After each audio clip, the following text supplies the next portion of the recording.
Hi friends, நம்ம எல்லாருமே WhatsApp, Facebook, Instagram இதே மாதிரியான சோஷியல் மீடியா பிளாட்ஃபார்ம்ஸை டெய்லி பயன்படுத்திட்டு இருக்கோம்.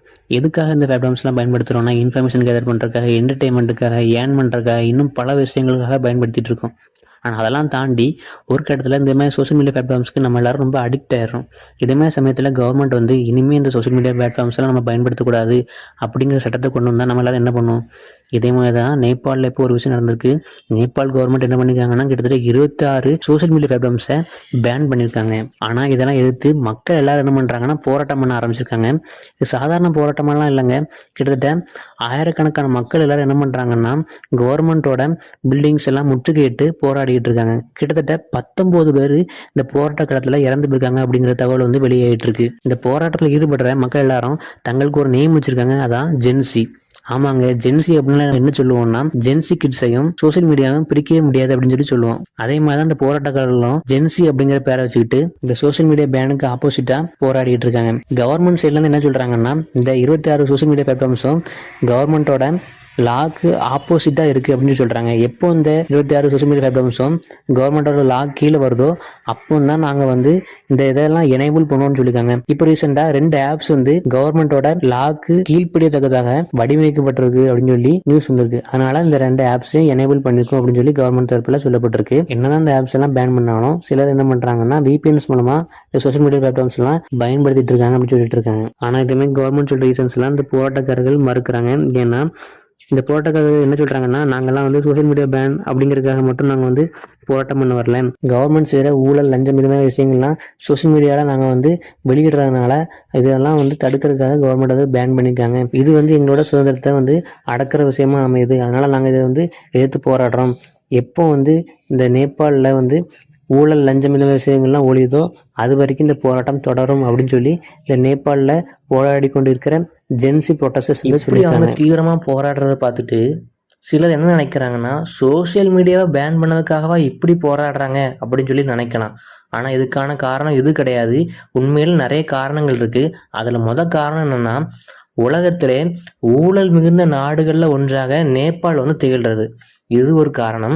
2வது காரணம் என்னன்னா, ரீசெண்டா சமூக வலைதளங்கள்ல நெப்போ பேபி அப்படிங்கிற வார்த்தை வந்து ஃபேமஸ் ஆகிட்டு இருக்கு. இது என்னன்னா, நேபாள அரசு தலைவர்கள், மூத்த அரசு அதிகாரிகள், பிரபலங்கள் இருப்பாங்கல்ல, இவங்களோட வாரிசுகள் என்ன பண்ணிருக்காங்கன்னா, தங்களோட ஆடம்பர வாழ்க்கையை என்ன பண்ணிருக்காங்கன்னா வீடியோவை பதிவு செய்து வலைதளங்களை வெளியிட்டு இருக்காங்க.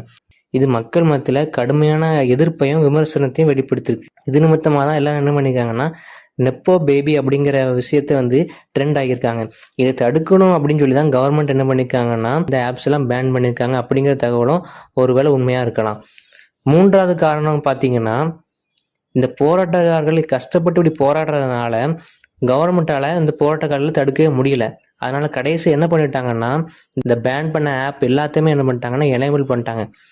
சரி, எனேபிள் பண்ண பிறவாது இந்த போராட்டங்கள்லாம் ஓஞ்சிரும்னு சொல்லி பார்த்தோன்னா இது ஓயலை. காரணம் என்னன்னா, இவங்க எல்லாருமே ஆப் பேன் பண்ணதுக்காக போராடல.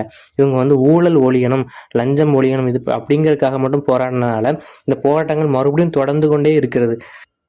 இந்த போராட்டக்காரர்கள் என்ன பண்ணியிருக்காங்கன்னா, காத்மாண்டுள்ள அதிபர், பிரதமர், உள்துறை அமைச்சர் இவங்களோட மாளிகளுக்கெல்லாம் போய் அதை வந்து தீ வைத்து எரிச்சிருக்காங்க. அது மட்டும் இல்லாமல் முன்னாள் பிரதமர்கள் இருப்பாங்கல்ல, பிரசண்டா, சசர் பகுதேவ் இதே மாதிரியான அமைச்சர்களோட வீடுகளுக்கு போய் அதையும் தீ வைத்து என்ன பண்ணிருக்காங்கன்னா எரிச்சிருக்காங்க. இவங்களோட வீடுகளுக்கு தீ வைத்தது மட்டும் இல்லாம இவங்க என்ன பண்ணிருக்காங்கன்னா, முன்னாள் பிரதமர் சசர் பகதூர் என்ன பண்ணிருக்காங்கன்னா ஒரு தரப்பினர் வந்து அடித்து உதைச்சிருக்காங்க.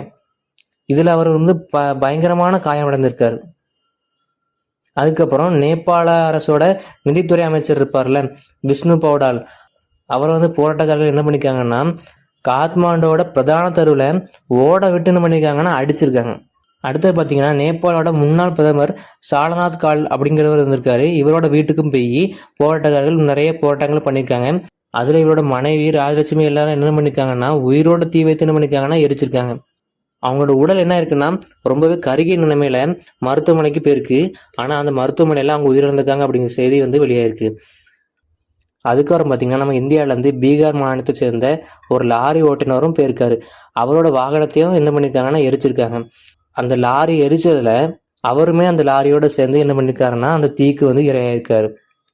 நான் இதெல்லாம் பார்த்துட்டு நம்ம இந்தியன் கவர்மெண்ட் என்ன சொல்லியிருக்காங்கன்னா, நாங்கள் வந்து நேபாள் அரசோட நடவடிக்கைகளை பார்த்துட்டு இருக்கோம், அங்கே என்ன நடந்துட்டு இருக்குன்னு சொல்லி பார்த்துட்டு இருக்கோம்.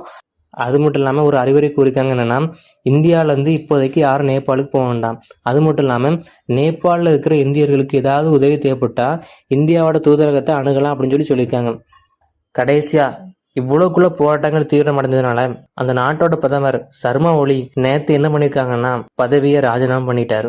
இவரோட ராஜினாமாக்கு பிறகு அந்த போராட்டக்காரர்கள் மிகவும் மகிழ்ச்சி அடைஞ்சிருக்காங்க.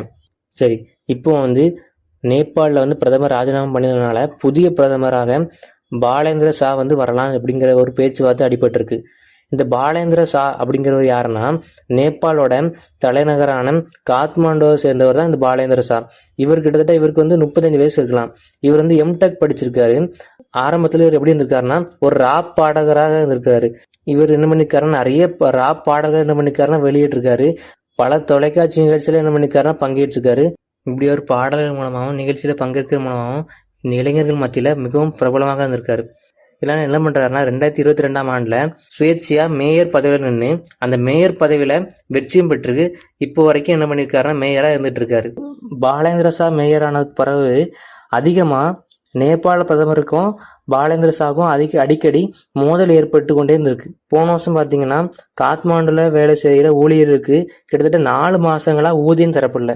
இது விஷயமாகவும் பிரதமருக்கும் மேயருக்கும் இடையில அதிகமான மோதல் வந்து ஏற்பட்டிருக்கு அப்படின்னு சொல்றாங்க. ஆரம்பத்துல இந்த 26 சமூக வலைதளங்கள் தடை எதிர்த்தனால இளம் தலைமுறையினர் என்ன பண்ணிருக்காங்கன்னா காத்மாண்டு சாலையில தெருக்கள்ல என்ன பண்ணிருக்காங்கன்னா போராட்டத்தை ஆரம்பிச்சிருக்காங்க.